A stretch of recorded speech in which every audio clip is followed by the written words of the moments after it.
So as you've navigated this year, and I mean things are obviously going really well for yourself and your team. You're in first place in the USHL, but we know coaches are never satisfied. From a point of reflection, what are some of the things that you've learned about yourself in this new role, and how have you maybe observed yourself develop as a coach? Yeah, I think the one thing I knew taking this position would do for me is it would push me out of my comfort zone a little bit more, and it would force me to learn and grow. And I think that's something that I've learned as a coach. It's no different than when you played. You have to find ways to get better. You have to find ways to learn and grow and develop and change and pivot and do things like that. And I think this first 3.5 months, I've had to learn a lot of that. And I probably didn't uh, understand enough how much a head coach goes through the just the daily schedule, the daily conversations, probably a lot more non-hockey related things at times that are equally as important to running your program the way you want to run it. And I was joking with our staff a few weeks ago.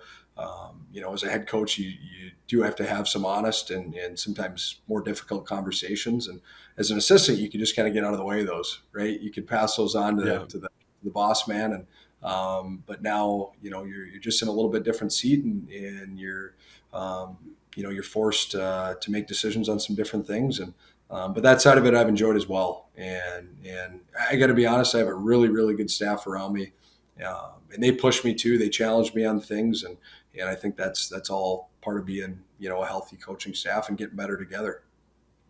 So you would have had to forge a lot of new relationships from the looks of it coming in, and as we know, the USHL in particular is a very transient league in the sense that players are at most, I think it's fair to say, like they're there for 2 years.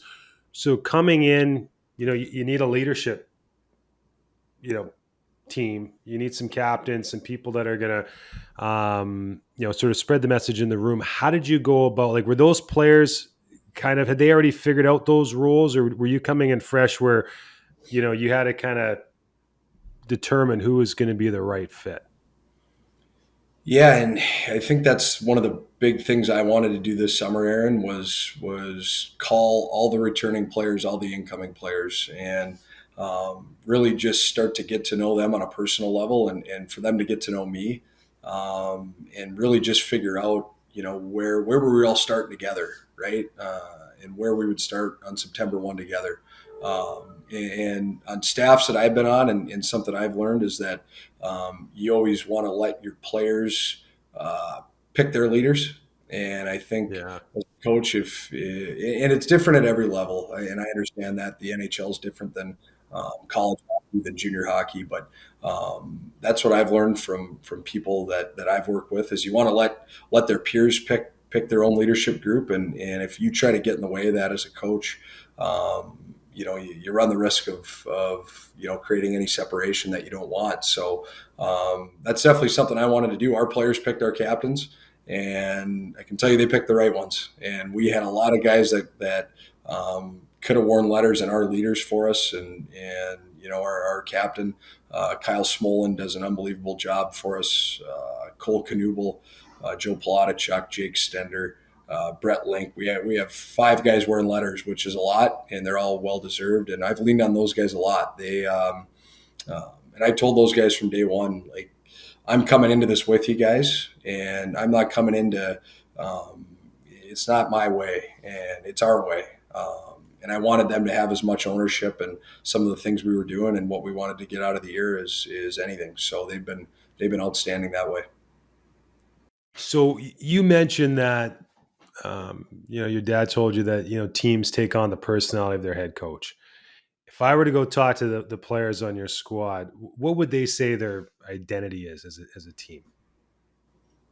You know what's funny, Aaron? We just had that conversation as a Oh, team, and so a little bit of a story. So we just redid the organization just redid this fall our weight room and in our locker room area. So everything's brand new. All the equipment's new. It's top of the line. It's beautiful, and we're fortunate to have it. But you go into our room and there's nothing on the walls yet, right? It's just paint. It's wall space, a lot of empty space. And so we had a meeting a few weeks ago with our group, and I asked the guys. I said, "Why do you think there's no signs or no quotes? We don't have anything up on the walls yet. Why do you think that is?" And they got it pretty quick. They said, "Well, because we're still forming our identity as a team." And I said, "Absolutely." I said, "I think what you do every day speaks volumes, and it's not an organization, it's not a coach telling players, 'Hey, this is what our identity needs to be.' Obviously, we have thoughts on that, and we have ways that we practice and ways that we message and terminology that we use.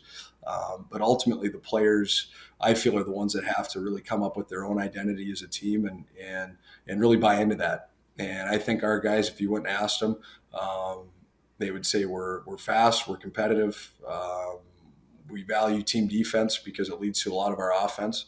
Um, and I think with what we've taught a lot this year, and from a puck possession standpoint, is just you work so hard to get it. Now let's keep it, let's support it, and let's try to make our next play. So I think those are some of the things that would come out of our players' mouths. What are the ABCs of puck possession? How do you teach that?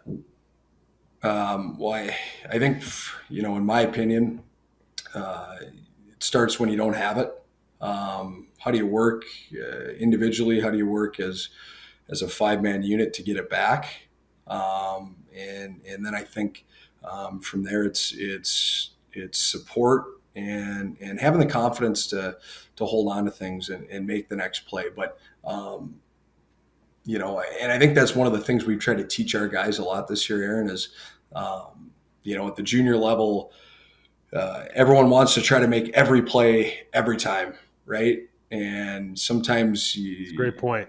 you don't um, you don't always make the play you want to make. You make the play you need to, right? And sometimes it's actually unloading a puck off your stick, but putting it into a smart area where your support's going to be, and you have a chance to get it back. And I think that's something we've gotten pretty good with this year is recognizing time and space, recognizing situational play, and we're still a work in progress for sure on that. But when we have it, we want to keep it, and when the other team's doing a good job and they force you to maybe unload a puck off your stick, you know where your next out is, and your support is to try to get it back. Hey, coaches, we hear a lot these days about sport culture. And while we can all agree that things need to shift, sometimes it can feel unclear as to how to create the change needed within your own team or program. Achieving a healthy team culture doesn't have to be complicated. The solution? Hone Athletics. Hone has developed a digital platform that helps you support the other side of your athletes. I'm talking about the mental and emotional side. You receive simple, real time data on the stressors that are known to impact athlete well being and performance, as well as expert advice on how to address what you are seeing in your team trends. When you combine insight and action on the state of their collective well being, you automatically create the kind of supportive environment that allows players to trust, communicate, and most importantly, grow. Hone Athletics is offering a limited time membership discount to listeners of the Glassnote podcast. That means you're going to get 50% off. That's right, 50% off your first season with the platform. Visit honeathletics.com and request a call to discuss how they can help your team achieve new levels of performance and to deliver a quality athlete experience. That's HONE athletics.com. Let them know the Coach's Site sent you.